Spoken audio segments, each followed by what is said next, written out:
This video is simply intended to give you a good solid understanding of the Chaos Dwarf mechanics so that when you get into them, you'll know roughly what you're doing and you can save some time on being confused at any point, hopefully. So, let's go. So the Chaos Dwarfs have 4 main currencies to manage, 3 of which you can see up here: raw materials, armaments, and conclave influence. There's also labor, but for now, let's start with the raw materials and the armaments. In a province, you are going to need 3 different kinds of settlement. The first one is kind of the capital of the province, the main settlement that has the 8 slots. This is the tower. You're going to want this for the 8 slots and the tier 4 and 5 buildings. Then you've got the outpost, which is basically the mines. This is where your raw materials are going to come from. It's where you can construct the buildings that will give you that raw materials income. And then you will need the final building type, the factory. This is where we turn our raw materials into armaments, which is the currency we use for various other things in this campaign. Now, there is somewhat of a balancing act needed between the raw materials and the armaments output, though. As you can see, this weapons workshop is costing me 225 raw materials per turn. And then there's this one below as well, which is costing me 150 per turn. Now in this campaign, things have gone a little bit out of balance for me here because I've only got 200 income of raw materials. For most of this campaign, I was sitting at around 1,000 to 2,000 maybe, so 200 is pretty low. And what's happened here is that I've built too many of those buildings that cost me those raw materials across all of my provinces. So you need to be careful not to upgrade these armament buildings too quickly, otherwise it might be using up too much of your raw materials, and you won't get enough in per turn to do other stuff with, namely upgrading buildings. Certain buildings and upgrading settlements requires raw materials, so be careful of that balance. So when putting together a province, you want to build one of everything really. One tower, one outpost, one factory, otherwise you're going to run the risk of going out of balance a bit easier. But in this case here, you see Grimgor has taken one of my lovely outposts, so now I'm lacking some raw materials. I need to take that back and turn it into an outpost again, so I can get this raw material income back. And getting the certain types of building is very simple. You either take it off somebody and then you can change it into whatever you want. An outpost, a factory, a tower if it's a main settlement. And with a tower you can also invest raw materials to upgrade it to a higher tier if you want to, kind of like the Skaven can with food. But you can change the settlement type on the fly if you want to with this button here.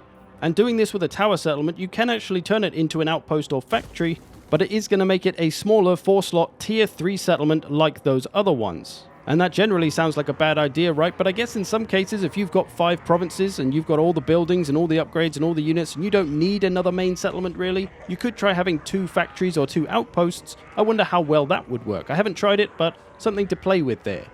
Next, another one of our currencies to manage that is closely linked to raw materials, labor. Laborers are gathered by fighting battles mainly, but also from convoys and some other sources.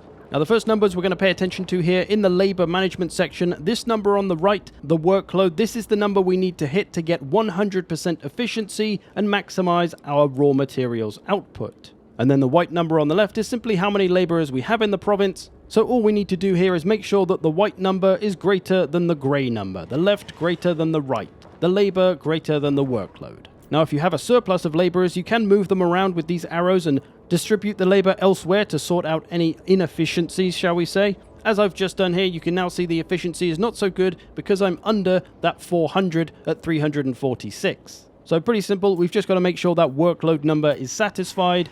As for actually acquiring the laborers, and maybe the question of do you get enough laborers generally, I'd say yes, you don't really have to work to get them very much. So very little labor required to get the laborers. Now another thing you can do if you've got surplus laborers and you just kind of want to use them up on something, you've got these 3 buttons here, one giving control, one giving monies, and one giving conclave influence. So if you've got some laborers to spare, there's something you can use them on. And the last thing to mention here, if you do have a large surplus of laborers in one particular province, you can turn off the new intake of laborers to that particular province, thus putting them elsewhere if you should need them. But honestly, I haven't really found I've needed this button at all. There's also another really nice use for labor where you can use it to rush construction. You'll see here as I build the ancient inner city that it comes with a button that says rush construction at the cost of labor of the province. So I can use that and get a building instantly finished for what is, to be honest, a fairly hefty chunk of labor. So a really nice option to have, although as you can see, my labor economy has now gone to Scheisse because I just used them all up constructing that building, but that's fine. I've got surplus in other areas. I can just move some boys around, jimmy a boy here, jimmy a boy there, and I can sort it out no problem. It is going to cost you a little bit of money to do this as well, to move laborers around, but it's not very expensive. And just to touch on armaments, there isn't really anything you need to do with them other than ensure that you've got those factories to produce them. And then just get more and more and more of them, and over time you can use them for various things, namely in the Hellforge, which we'll look at in a minute. So that's mostly the gist of raw materials, armaments, and labor. And then of course, as you progress through the campaign, it's going to be a case of upgrading the buildings that you have to increase those outputs, such as this tools manufactory here.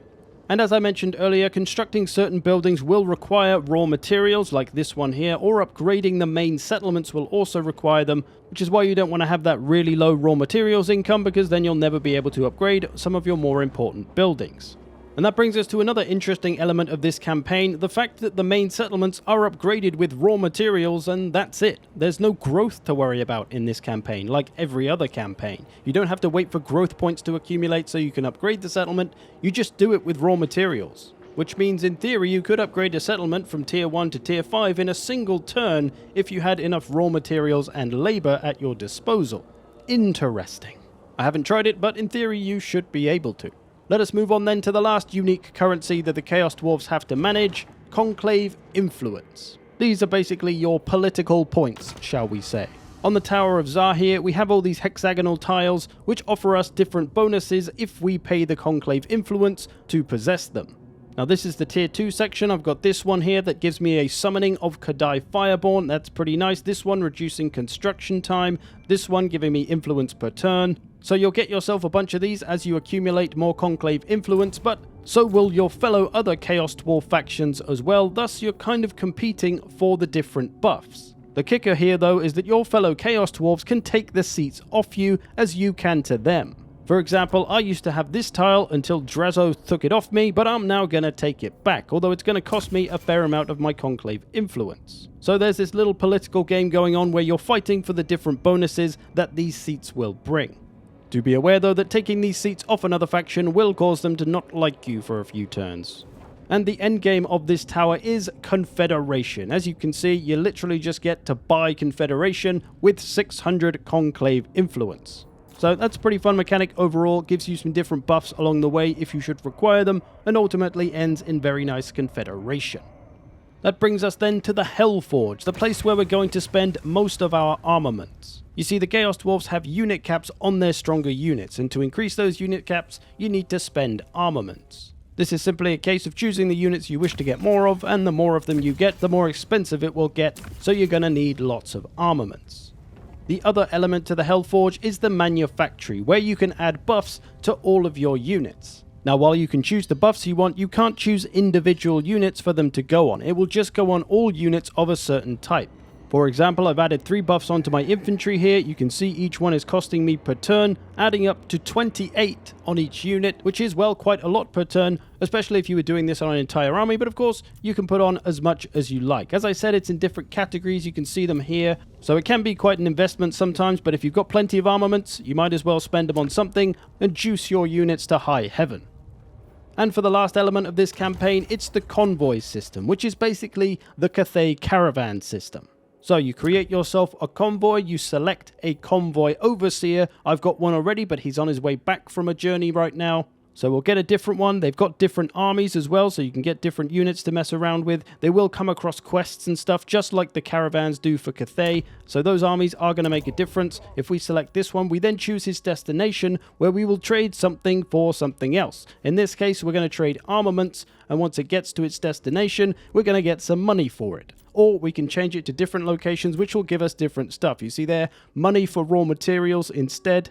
And we can increase or decrease the amounts that we're sending. If we want to get more returns or we don't want to spend so much, we can do that. So this is just a good way to use up our excess armaments or money in exchange for things we might need. Raw materials or labor mainly perhaps, maybe some money if you're short on that. And as I say, you'll go through this, you'll get missions pop up as the turns go by, potentially to get you more rewards from the convoy journey, or to maybe shorten the convoy journey. Of course, there might be battles along the way, units you might gain, units you might lose. If you know how the Cathay caravan system works, you pretty much already get this. And just the last thing to show you if it interests you, the tech tree is broken up into 3 different sections: military, sorcery, and industry. This is another place where you might spend your raw materials or armaments. But there we go. I hope you've enjoyed this. Thanks for watching. Hopefully this will help you get to grips with these mechanics a little bit better before you get your grubby little mitts on the Chaos Dwarves. Thanks to all the patrons who support this channel. If you'd like to consider becoming one, you can check the link in the description or up in the top right there. Otherwise, I will see you in the future.